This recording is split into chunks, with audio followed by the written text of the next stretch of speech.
Sponsored by Black Magic Design, the world's highest quality products for the feature film, post and broadcast industries. blackmagicdesign.com. And by JMR Rentals, professional digital cinema and broadcast equipment rentals in Brooklyn, New York. jmrny.com.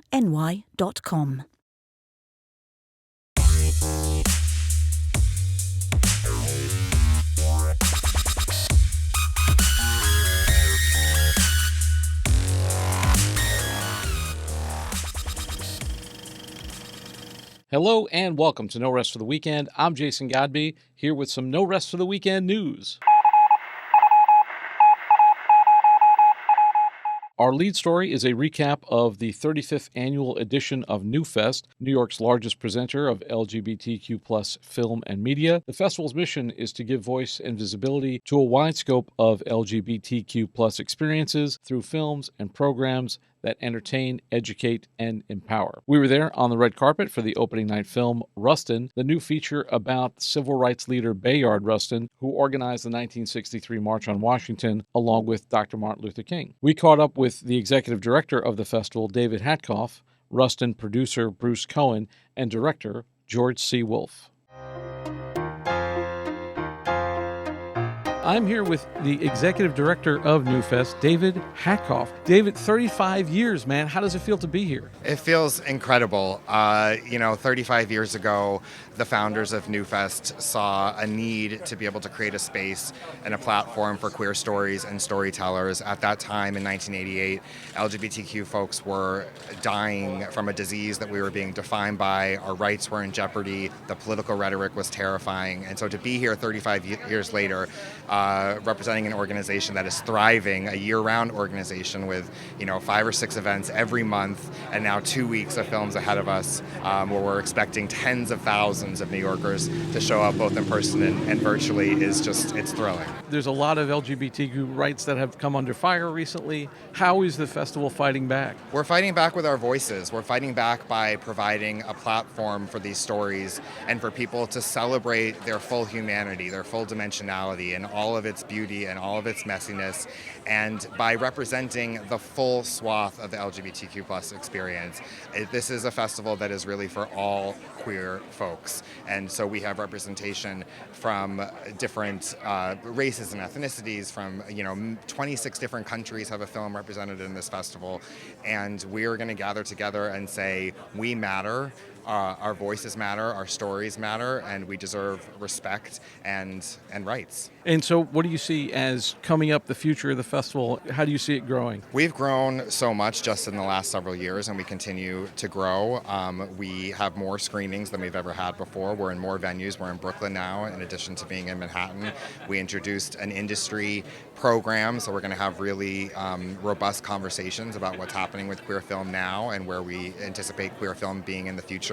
We have a festival lounge. We have, I think, something like 20 parties, and fun is part of this festival. Joy is part of this festival, and so we're just going to keep doubling down on the work that we do during the festival and also throughout the year, providing resources to filmmakers to make sure that more films are getting made, and we need more films made by Black filmmakers. We need more films made by Latinx filmmakers, Indigenous filmmakers. We need to see more representation from the bisexual community and asexual, and there's so much fecundity, so much depth in the queer community. We need the stories to represent that.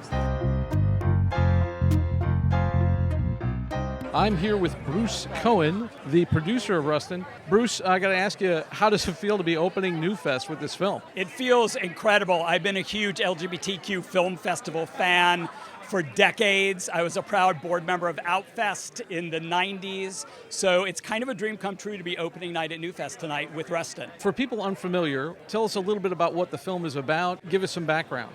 Well, the film is about Bayard Rustin. The March on Washington was his idea, and he made it happen. He was Martin Luther King Jr.'s right-hand guy. He was the one who got MLK involved with the march. And the reason why you've never heard of him, or one of them, is the story that the movie tells. But hint, The fact that he was openly gay and black in 1963 certainly didn't help matters for him to be the famous historical significant figure that he deserves to be, and that we hope that this movie is going to make sure that he is. What do you want audiences to take away? What would you say is the central message of the film? I think the essential message of the film is that you can change the world. As bad as things are and as much work as there is to be done, you could get up every morning with the mission of you're going to do something today to make the world better. One of the characters, Dr. Anna Hedgeman, played by CCH Pounder in the movie, her father used to ask her every morning, what are you going to do today to make yourself useful? And I think that pretty much says it all. I'm here with none other than George C. Wolfe, the director of Rustin. George, how does it feel to be opening NewFest with this movie? Well, it's very exciting and very honored, and I'm very thrilled. And we're in the shadow of where Bayard used to live. He lived just over there, so it's really wonderful. I feel like we're in his neighborhood. Why don't you think we've seen this story on film before? A lot of people just didn't know the story. History can be very brutal. History celebrates who it celebrates, and it frequently ignores people who it should not ignore. And so it's glad that it's happening, and I'm glad I get to be a part of it. What do you want people to walk away with? What do you want the impact of this film to be? Well, hopefully they're empowered, because that's any work that I do. Hopefully there's an equation of empowerment that's built inside of it. George C. Wolfe has an interesting background. Before he directed movies, he was an award-winning playwright and director. He's won the Tony for Best Direction for Angels in America, Millennium Approaches, Bring in the Noise, Bring in the Funk, and Elaine Stritch's one-woman show, Elaine Stritch at Liberty. His filmography includes Ma Rainey's Black Bottom, based on the play of the same name by August Wilson, The Immortal Life of Henrietta Lacks, and the television movie Lackawanna Blues. If you haven't already, definitely check out his work. And if you want to see Rustin, it'll be streaming on Netflix starting November 17th. Up next is a new documentary called Queen of New York. It's about Marti Cummings, an activist and drag performer who made an historic run for city council in New York City. We were there for the film's world premiere at NewFest, where we caught up with director Emma Fidel and some of the film's subjects. I'm here with Emma Fidel, the director of Queen of New York. How does it feel to be here with this movie at NewFest? It feels amazing. I am so grateful, so honored, and just so excited to get to share this story with so many fellow New Yorkers. Give us like a little synopsis of the film and kind of how it came to be. Queen of New York is a documentary about Marti Cummings' run for New York City Council. It was a historic campaign because Marti would have been the first out non-binary person and first drag queen ever elected to New York City. Even though they didn't end up winning the election, they made such a big difference in the community and the politics around them here in New York City. And it's still an uplifting and inspiring and hopefully fun, good time kind of film. Was it more about making a doc about Marti and this is what Marti happened to be doing, or were you trying to make a documentary about an election? A little bit of both, to be honest. My background is in journalism and in political coverage, so I came to this from a political reporter background. But I have always loved drag, and when I heard that a drag queen was running for office, I said, that's a movie I want to watch. And so I tried to make it. Along the way, as many documentaries do, it grew and expanded to be something bigger than just Marti. And we actually followed 3 of Marti's opponents in the race, which was pretty unusual, given how much camaraderie there was between the 4 of them. And so I was really lucky to get to not just follow Marti's campaign, but actually 4 campaigns here in New York City. Did you have any expectations going in? Does election automatically give you an ending when you're trying to make a film like that? I think that there's going to be an outcome. You're not going to be in production for years, most likely. But of course, we didn't know if Marti was going to win or lose. When we started filming, Marti was in the lead in the race in terms of fundraising, but of course that's only one specific metric at the local politics level, and so we didn't know off the bat how good their odds were.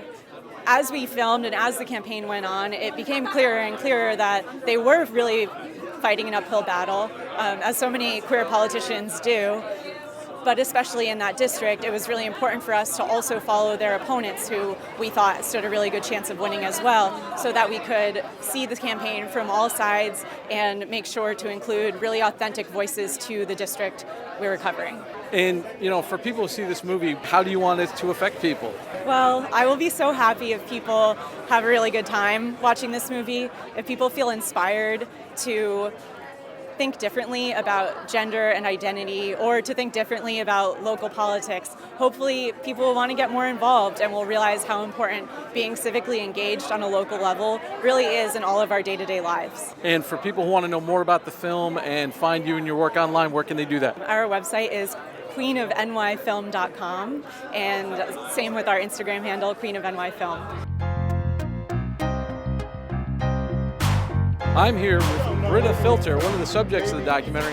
Britta, how does it feel to be about to see this film here at NewFest? It feels incredible. I'm so happy that this movie is being shown. It's the world premiere. We're all going to, I think it's really incredible to be with our community members and to really enjoy this incredible feat that Marti did. Can you talk a little bit about Marti and about your relationship with Marti? Marti Cummings was truly one of the reasons why I started drag. Marti is one of the reasons why I got active politically in drag. So it just means so much to see them really shine. Even though they didn't even win, it's a story about like how you can do whatever you want to do as long as you put your mind to it, and that's what Marti's doing. And do you yourself have political aspirations now? Oh, baby, I do 100%. I'm the national co-chair of Drag Out the Vote with Marti Cummings. They are my sis. We are saving democracy, one LGBTQIA plus individual at a time, making sure that they get registered to vote. We got a general election coming up on November 7th. Y'all be better registered. For people who want to find you and your work, where can they find you online? You can find me on everything at The Britta Filter. I'm here with Peaches Iman Cummings, one of the subjects of the documentary. Peaches, just tell me, how does this feel to be here tonight about to see this movie? It feels so good to be here. We've been working on this for 4 years, and it feels like it was just going and going and going, and we kept talking about when this happens, and now it's finally happening, so it's great to be here. Talk to me a little bit about Marti, your relationship with Marti, and how you got involved. Marti is actually my drag mother. She adopted me right around the same time that the film started being produced and worked on. And from there, I worked on her campaign. We were on Worst Cooks in America together. We were on Drag Me to Dinner together. So we kind of became a drag family. She also became one of my best friends in the whole world. And now we just kind of run the streets together. What is a drag mother? For the uninitiated, what is a drag mother? What does that mean? A lot of it is rooted in ballroom culture.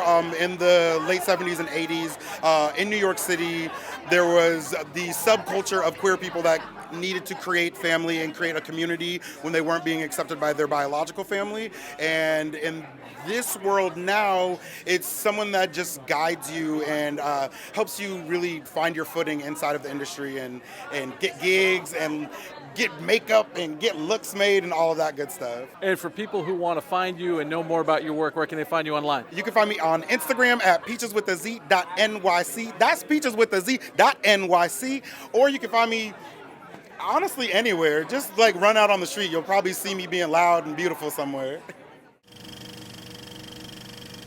So I had the opportunity to see Queen of New York, and I have to say it's a really inspiring film. I really didn't know what to expect from it. It's a story about Marti Cummings, but it's also a political documentary about an election, about New York City politics. Marti is a unique individual, very passionate about helping people, and they really had an uphill battle in that district. It's the 7th district of Manhattan.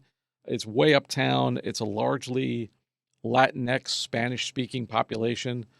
Mostly Democrats. I believe the Democrat usually runs unopposed there, so it's really all about the primary. But the people up there are still pretty conservative in terms of their social values. So for them, electing a non-binary drag performer who doesn't speak Spanish is kind of a big ask. Emma Fidel has a background in news and covering politics, and you can really see that in this doc. So she's covering the top candidates, and we see them as Marti's opposition, but we don't really see them as antagonists. She doesn't make them out to be the bad guys just because they're not her candidate, which I think would be a trap that a lot of filmmakers might fall into when they're trying to make their doc more entertaining. It's still a very entertaining doc as well as an informative one, basically because in addition to the politics, you've got drag performances and we get to see a bit of New York City drag culture. I found it fascinating, insightful, and inspiring. It shows the importance of being politically active, even on the local level, and I think it should inspire others as well. As of this taping, the film does not have a release date. I believe the film is still working on a distribution deal, but follow us online and we hope to have updates for you soon. May December is a film that we mentioned on our previous episode, our Fall Film Festival preview. This film has been taking the film festival circuit by storm, including New York Film Festival, which it opened, and also Mill Valley Film Festival. Unfortunately, I wasn't able to catch a screening of the movie, but we did catch up with director Todd Haynes at NewFest, where he was being honored for his legacy and contributions to cinema. I'm here with Todd Haynes, the director of May December, and honoree here this evening. First of all, how does it feel to have your movie here at NewFest and also being honored? It's great. I've been coming to this festival throughout my career. It's New York City. It's where my career began. So it means a lot to be here and to be honored. Can you tell us a little bit about the film? Give us a little synopsis, what it's about. May December is the story of a scandal that occurred 20 plus years in the past, where an older woman seduced a young boy, and all these years later, an actress comes to town, played by Natalie Portman, to prepare for the role that she's going to play, portraying Julianne Moore, who is the woman in a film. So it's the story of that process, of what she undergoes and how the two women interact and who this guy has become. You got a stellar cast. What's it like working with Natalie Portman and Julianne Moore? It's an amazing, humbling, astonishing experience every day on set. This is my 5th film with Julianne and my 1st with Natalie. But to watch the two of them share the screen in the film and the kinds of characters that they portray is something to experience. Can I ask how the movie kind of came about? Where did this come from? Natalie Portman sent me the script to May December at the height of COVID in 2020 by a young, emerging, and incredibly original screenwriter, Sammy Birch, and with a real confident point of view. And the script really cut through. There was a lot of stuff circulating at the time, and I was reading a lot of things, and I was also developing something else. But I started to talk to Natalie about it, and there was this second female role that was about Julianne Moore's age. And so I cast Julie as the second lead. And then the part of Joe, the husband, we cast Charles Melton in really an amazing, real dramatic debut for Charles, who's been on the show Riverdale. Getting this movie out there, you've been tearing up the festival circuit a bit with it. You're at New York Film Festival, and I think you're at Mill Valley as well. What's it like seeing this thing with audiences, and what do you want audiences to walk away with it? It's been a great process. We premiered at Cannes. We we opened the New York Film Festival. It's been at London and San Sebastian and Deauville and. Look, this is a film that really demands the audience play an interpretive role in reading and watching this story unfold. There's a great deal of humor, but it's a very disturbing story at the same time, and you're left in a kind of complex uncertainty as a viewer. But what's been great is to just see how much audiences seem up for that in today's time and place, which is sort of surprising. We first interviewed Todd Haynes on the red carpet of the Tribeca Film Festival, where he was screening his film Velvet Goldmine. He was nominated for the Oscar for Best Screenplay for his film Far From Heaven, and his filmography includes such critically acclaimed films as Carol, I'm Not There, and Safe, which also stars Julianne Moore. May December is scheduled for a limited theatrical run and will stream on Netflix starting December 1st. Up next, we've got some upcoming movie and streaming releases for you. Here's what's coming soon to Netflix. Coming to Netflix on November 17th, we've got Scott Pilgrim Takes Off, the animated series based on the manga comic and the film Scott Pilgrim vs. the World, starring Michael Cera, Mary Elizabeth Winstead, and Brie Larson, among others, who will return to reprise their roles from the movie. If you haven't seen Scott Pilgrim vs. the World, definitely check it out. It's directed by Edgar Wright, and it's definitely a cult classic. Also streaming on Netflix on December 20th is Maestro, the biopic about legendary composer-conductor Leonard Bernstein. You can check out my review of that film on our previous episode where we covered New York Film Festival. Maestro will also have a limited theatrical run starting on November 22nd. Then on Netflix on December 22nd, we've got Rebel Moon Part 1, A Child of Fire. This is from the mind of Zack Snyder, the filmmaker behind 300, Man of Steel, and Army of the Dead. Rebel Moon is an epic sci-fi fantasy starring Sofia Boutella, Charlie Hunnam, Ray Fisher, and Cary Elwes. Here's the synopsis. When a peaceful settlement on a moon in the furthest reaches of the universe finds itself threatened by the armies of the tyrannical regent Blisarius, Cora, a mysterious stranger living among the villagers, becomes their best hope for survival. Tasked with finding trained fighters who will unite with her in making an impossible stand against the Mother World, Cora assembles a small band of warriors, outsiders, insurgents, peasants, and orphans of war from different worlds who share a common need for redemption and revenge. As the shadow of an entire realm bears down on the unlikeliest of moons, a new army of heroes is formed.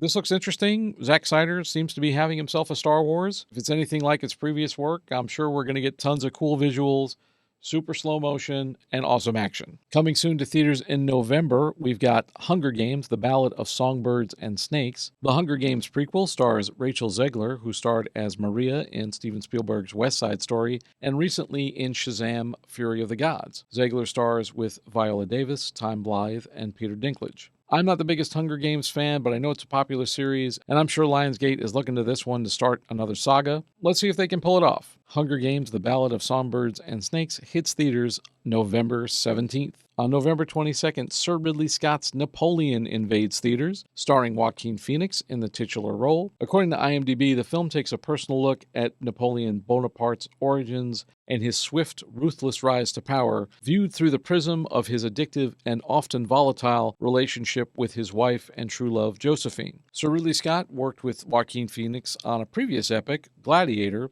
where Phoenix played another emperor, the Emperor of Rome. Scott has directed classics like Alien and Blade Runner. The legendary director has been on a tear in recent years, directing movies such as The Last Duel and House of Gucci, with multiple projects in the works. He has nearly 60 directing credits. He's in his mid-80s, and he's about to have another birthday coming up on November 30th. So happy birthday, Sir Ridley. On December 15th, we've got Wonka, the story of Willy Wonka's early years. According to IMDb, the film based on Roald Dahl's character from Charlie and the Chocolate Factory, Wonka tells the story of how the world's greatest inventor, magician, and chocolate maker became the Willy Wonka we know and love today. Wonka stars Timothee Chalamet as young Willy and Hugh Grant as the Oompa Loompa. This is a Willy Wonka origin story. I don't know who was asking for this, but I said it before. Strong IP in Hollywood never dies. It looks like they're going for grand and epic out of this one. I like Timothee Chalamet. He was good in Dune. Let's see what they'll do with this one. Aquaman and the Lost Kingdom splashes into theaters on December 20th. The film stars Jason Mamoa and Amber Heard, reprising their roles from the previous Aquaman. According to IMDb, Arthur/Aquaman must enlist the help of his brother Orm in order to protect Atlantis against Black Manta, who has unleashed a devastating weapon in his obsessive quest to avenge his father's death. There have been a lot of rumors and conjecture surrounding the making of this film. According to James Gunn, who was brought on to retool the DC Universe at Warner Brothers, this film is not part of the new canon he's creating, so that might have some effect on whether or not audiences come out. The first Aquaman movie did really well. It was a huge hit for Warner Brothers. I saw it. I found it rather exhausting. I felt like they were attempting to make about 5 different movies, couldn't decide which one, and said, what the hell, why don't we just make them all? I'm curious to see how this film does, or if people still care about the remnants of the Zack Snyder DC universe. So this could tank or make another $1 billion. I honestly don't know which. Coming to theaters this Christmas is Ferrari, which was featured at this year's New York Film Festival. We reviewed that on our New York Film Festival episode. I definitely recommend it. You should check it out, and I would say look for this one come award season. And that's all we got for you today. Thanks so much for taking this trip down the rabbit hole. For more of our content, including more movie reviews and film festival coverage, visit our website, norestfortheweekendpodcast.com. Don't forget to subscribe on your favorite podcast app or on YouTube, youtube.com/getbehindtherabbit. I'd like to thank everyone who came out to chat with us at NewFest and our sponsors, Blackmagic Design and JMR Rentals. For Behind the Rabbit Productions, I'm Jason Godbey. Thanks for joining us. See you next time.